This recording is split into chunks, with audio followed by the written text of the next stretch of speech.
म्हणायचं हे लोक कधीच आपल्या बाजूने बोललेले नाहीत आणि ही आजची घटना नाही।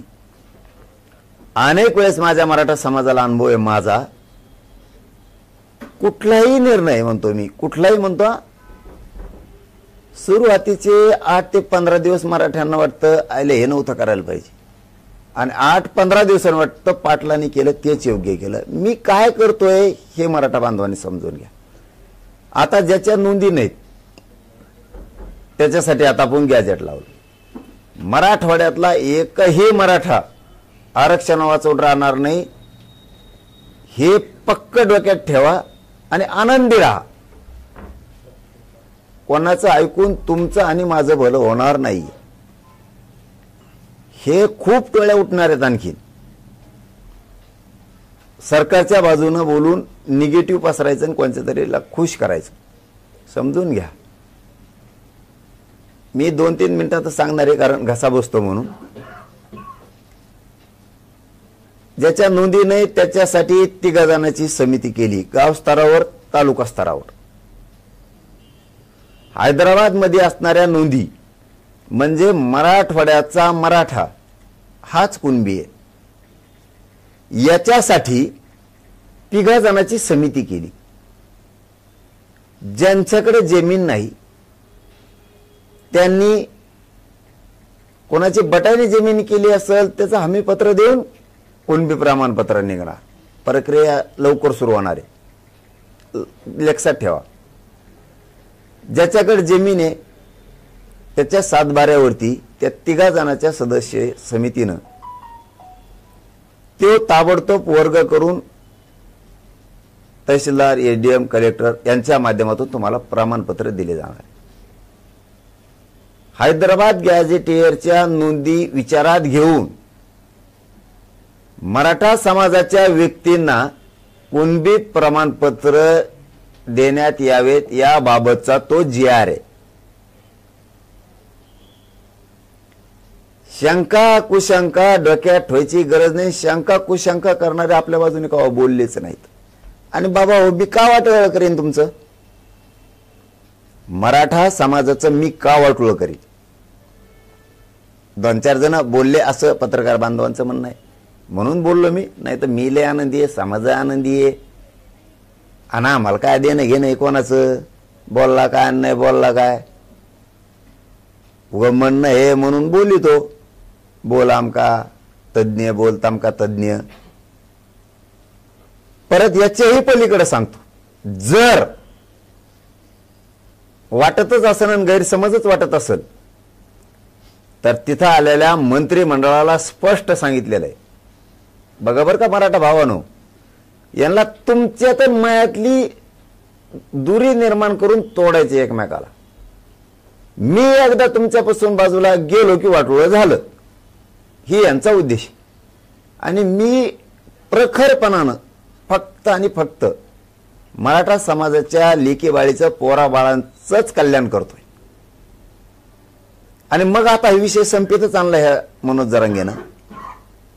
पश्चिम महाराष्ट्र मराठवाडा जर आरक्षणात गेला तर खाली काय राहिलं आपल्याला बोंबलायला काही मिळवायला काय नाही राहिलं। त्यामुळं कोणीही विश्वास ठेवायचा नाही।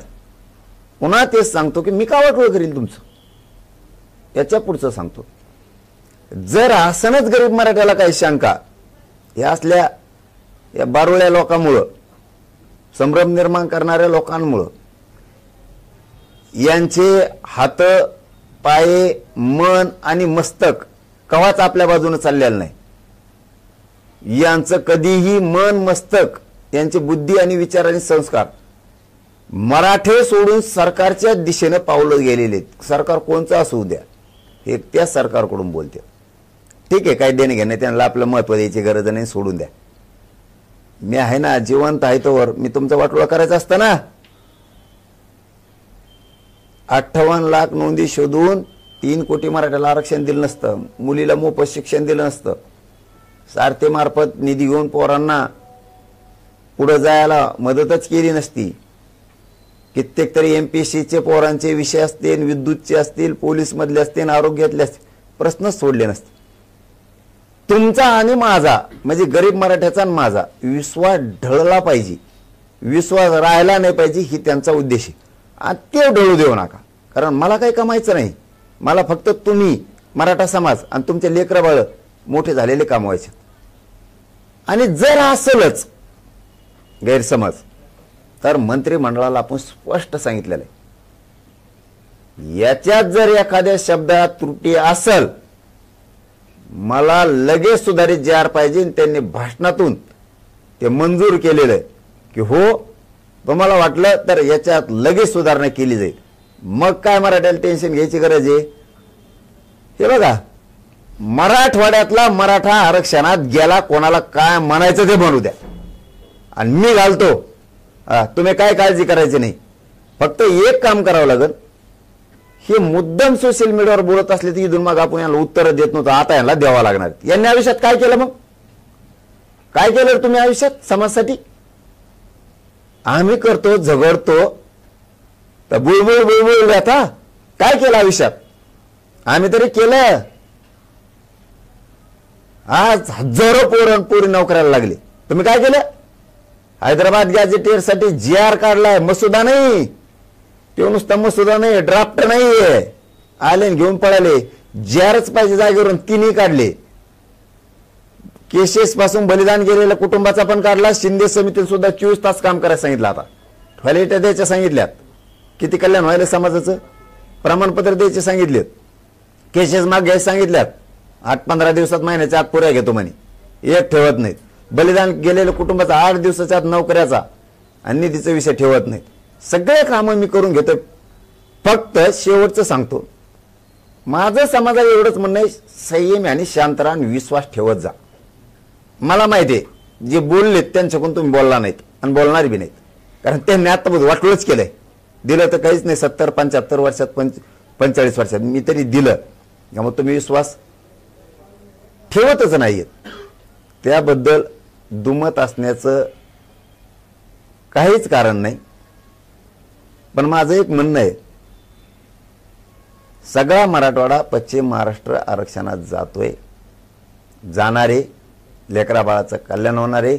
आणि ते बघा तुम्ही टप्प्याटप्प्याने कसं जातंय.